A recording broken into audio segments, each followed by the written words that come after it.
Bismillah, walhamdulillah, wassalatu wassalamu ala sayyidina Muhammadin sallallahu alaihi wasallam, Rasulillah ibni Abdillah wa ala alihi wa azwajihi wa dzurriyyatihi wa ahli baitihi wa man tabi'ahu ila yaumil qiyamah. Amma ba'd, fa ya ikhwani rahimakumullah. Kita lanjutkan kembali pembacaan buku Sirah Nabawiyah halaman 253. Dengan begitu, kafir Quraisy mulai merasa bahwa perjalanan dagang mereka ke Syam tidak lagi aman karena menghadapi ancaman yang besar dan berkelanjutan. Tetapi jika mereka mengendurkan perlawanan lalu mengambil jalan damai seperti yang dilakukan Bani Juhainan dan Bani Domroh, itu hanya dapat menambah gejolak kedengkian di dalam diri mereka. Pada akhirnya para pemuka Quraisy membulatkan tekad untuk mewujudkan ancaman mereka, yaitu membumi hanguskan kaum muslimin di tempat tinggalnya Madinah. Inilah yang membawa mereka ke perang Badar. Sementara itu, kaum muslimin sudah mendapat ancaman tentang wajibnya berperang. Tepat setelah terjadinya insiden satuan perang Abdullah bin Jahsy, yaitu pada bulan Sya'ban.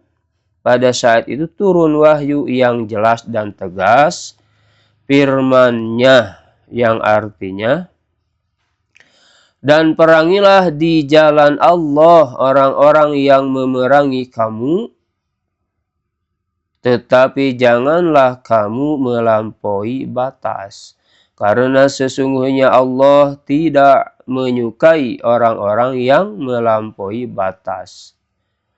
Dan bunuhlah mereka di mana saja kamu jumpai mereka, dan usirlah mereka dari tempat mereka telah mengusir kamu, atau Mekah. Dan fitnah itu lebih besar bahayanya dari pembunuhan. Dan janganlah kamu memerangi mereka di Masjidil Haram, kecuali jika mereka memerangi kamu di tempat itu. Jika mereka memerangi kamu di tempat itu, maka bunuhlah mereka. Demikianlah balasan bagi orang-orang kafir. Kemudian jika mereka berhenti dari memusuhi kamu, maka sesungguhnya Allah Maha Pengampun lagi Maha Penyayang. Dan perangilah mereka itu hingga tidak ada fitnah lagi, dan sehingga ketaatan itu hanya semata-mata untuk Allah.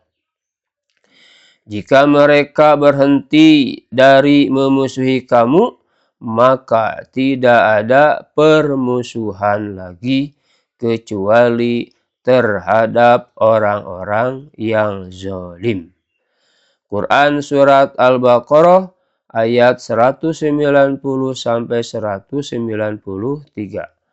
Catatan kaki dari fitnah di ayat ini adalah fitnah atau menimbulkan kekacauan seperti mengusir sahabat dari kampung halamannya, merampas harta mereka, dan menyakiti atau mengganggu kebebasan mereka beragama.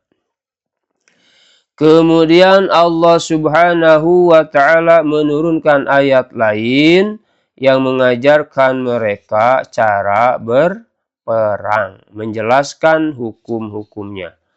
Allah Subhanahu wa Ta'ala berfirman, apabila kamu bertemu dengan orang-orang kafir di medan perang, maka pancunglah batang leher mereka, sehingga apabila kamu telah mengalahkan mereka, maka tawanlah mereka, dan sesudah itu kamu boleh membebaskan mereka atau menerima tebusan sampai perang berakhir.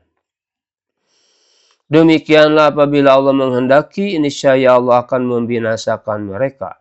Tetapi Allah hendak menguji sebagian kamu dengan sebagian yang lain, dan orang-orang yang syahid pada jalan Allah.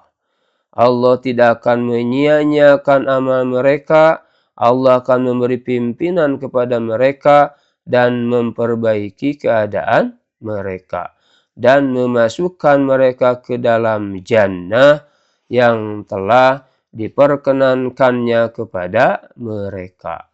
Quran Surat Muhammad ayat 4-6. Wallahu a'lam.